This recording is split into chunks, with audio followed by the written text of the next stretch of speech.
And right here in the Low Country, leaders are preparing for all outcomes of that verdict. News 2's Katie Turner was there as leaders from churches, the city of Charleston, as well as other law enforcement agencies made a plea for justice. She joins us now in the studio. And Katie, these leaders say this is another opportunity for Charleston to show its true colors.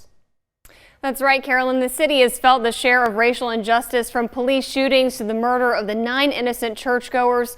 These leaders say Charleston has always come through on the other side, unified.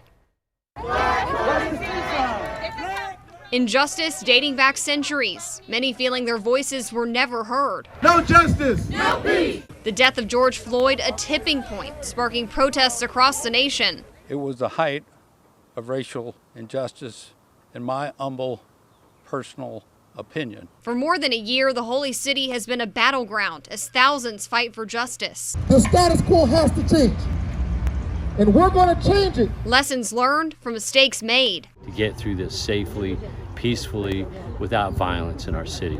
And that's going to take a lot of work. Charleston Police Chief Luther Reynolds has been preparing his department to better handle protests and demonstrations after the unrest last spring. Every week there's been discussions, there's been outreach, there's been initiatives, and there's a lot of people working towards keeping our city safe. Now, with a verdict in Floyd's murder case coming soon, community leaders want voices to be heard without violence. I'm asking us to come together in a way that we become the light on the hill that represents what unity is in difficult times. Making it known that the fight is far from over, but steps are being taken in the right direction. Everybody's got to play a role in navigating through this really difficult time together.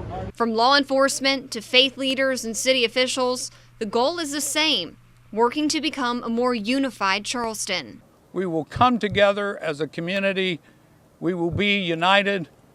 Whether we agree or disagree on this particular verdict, we will march forward to bring progress to the city of Charleston and our citizens. Police say they'll have extra patrols in place this week and weekend to make sure everybody stays safe. Live in studio, I'm Katie Turner. Count on 2.